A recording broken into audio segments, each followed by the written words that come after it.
আজকে আলোচনা করব পারকুইজিট নিয়ে। স্যালারির একটি অংশ হচ্ছে পারকুইজিট।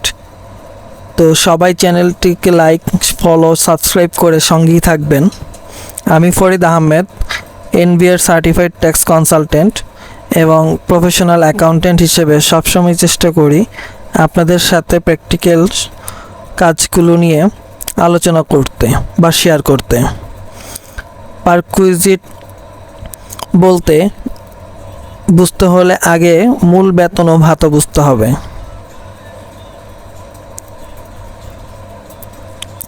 এখানে পারকুইজিট বলতে ইনসেন্টিভ বোনাস সহ যে কোনো প্রকার পরিশোধকে বোঝানো হয়েছে। তবে মূল বেতন ও অগ্রিম বেতন সহ উৎসব ভাতা, ওভারটাইম ও ছুটি নগদায়ন ভাতা ব্যতীত আমি এখানে কালার করে মার্ক করে সবগুলো অংশকে বুঝিয়ে দেওয়ার চেষ্টা করেছি। আপনারা একটু খেয়াল করবেন, তাহলেই সহজেই বুঝতে পারবেন এখানে কিভাবে আমি মূল বেতন, পারকুইজিট ও বেতন ভাতাদি বা অন্যান্য ভাতা বা অ্যালাউন্স নামে আখ্যায়িত যে হিসাবটি আছে সেটিকে আমি ভাগ করে দিয়েছি। তো যেটি বলছিলাম, মূল বেতন তো মূল বেতনই। মূল অগ্রিম বেতনের জন্য আলাদা করে একটি অপশন এই ফর্মে রাখা হয়েছে। এর মধ্যে উৎসব ভাতা, ওভারটাইম ও ছুটি নগদায়ন ভাতা, যাকে আমরা আর্নলিভ বলে থাকি, এই তিনটি হচ্ছে গিয়ে অ্যালাউন্স বা ভাতা নামে আখ্যায়িত করা যে কলামটি আছে, এখানে সেই তিনটির সমষ্টি বসবে একত্রে। আমি আবারও বলছি, উৎসব ভাতা, ওভারটাইম ও আর্নলিভ বা ছুটি নগদায়ন, এই তিনটি হচ্ছে গিয়ে ভাতার অন্তর্ভুক্ত। তাহলে পারকুইজিটের মধ্যে রইল ইনসেন্টিভ বোনাস সহ অন্যান্য ভাতা, যেমন হাউস রেন্ট ভাতা, মেডিকেল ভাতা, কনভেন্স ভাতা, তার সাথে লিভ ফেয়ার অ্যাসিস্ট্যান্স নামে আখ্যায়িত এই চারটিকে আমরা পারকুইজিট নামে আখ্যায়িত করতে পারি। দেখবেন সবুজ করা কালার দিয়ে আমি পারকুইজিটটাকে আলাদা করেছি, লাল কালার দিয়ে আমি মূল বেতনটাকে আলাদা করা হয়েছে।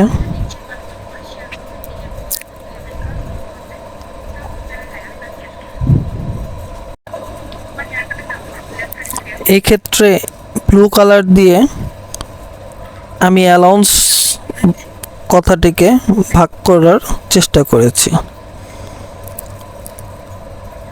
এই সাথে বলে রাখছি, 2000 ইনকাম ট্যাক্স অ্যাক্ট 2023 অনুসারে প্রত্যেকটি কোম্পানির জন্য পারকুইজিটের লিমিট করা হয়েছে 10 লক্ষ টাকা সর্বোচ্চ। এই ক্ষেত্রে পারকুইজিটের পরিমাণ যদি কোনো এমপ্লয়ির ক্ষেত্রে 10 লক্ষ টাকা অতিক্রম করে, ডিসিটি যতটুকু পরিমাণ 10 লক্ষ টাকার অতিক্রম করবে সেই পরিমাণ খরচকে ডিসঅ্যালাউ করে দেবে।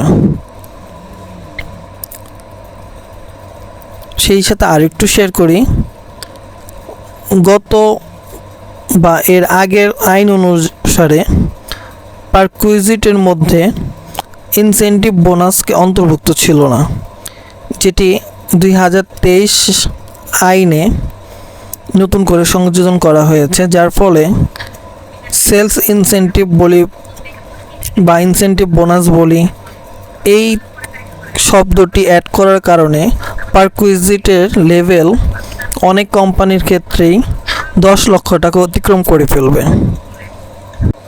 এই ক্ষেত্রে একজন অ্যাকাউন্টেন্টকে অনেক বিচক্ষণতার সাথে কাজ করতে হবে।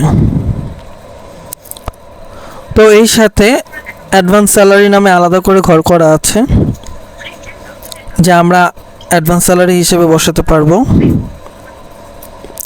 অ্যাকোমোডেশন বেনিফিট বলতে আমরা হাউস রেন্ট ভাতার হচ্ছে গিয়ে নগদ টাকার সুবিধা, আর সেক্ষেত্রে যদি বাসস্থান সুবিধা দেওয়া হয় তাকে বলা হচ্ছে অ্যাকোমোডেশন বেনিফিট। সেই সাথে কনভেন্স হচ্ছে নগদ সুবিধা। তো যদি কাউকে কোনো নগদ সুবিধা না দিয়ে ট্রান্সপোর্ট ফ্যাসিলিটিস দেয় তখন তাকে বলা হচ্ছে কার বেনিফিটস। এছাড়াও এমপ্লয়ি কন্ট্রিবিউশন রিকগনাইজ ফান্ডে যদি টাকা শেয়ার করে এমপ্লয়ি, তাহলে সেটিও আলাদা করে ইনকামের ঘরে বসানো যাবে। এবং তারপরে দেওয়া আছে এনি ইনকাম ফ্রম পিএফ, অর্থাৎ পিএফ থেকে যদি ইন্টারেস্ট পায় সেটিকে আলাদা করে দেখানোর সুযোগ রয়েছে। সো এক্ষেত্রে আমরা অনেকেই যে অ্যালাউন্স নিয়ে যে জটিলতা ছিল, পারকুইজিট নিয়ে জটিলতা ছিল, আশা করি সমাধান করতে পেরেছি। তো ভিডিওটি ভালো লাগলে অবশ্যই আমার চ্যানেলটি সাবস্ক্রাইব করবেন, আর আমার পেজে ফলো দিবেন, লাইক দিয়ে আমার সঙ্গেই থাকবেন, আর দোয়া রাখবেন আমি যেন আরও কিছু শেয়ার করতে পারি সবসময় আপনাদের সাথে। আসসালামু আলাইকুম।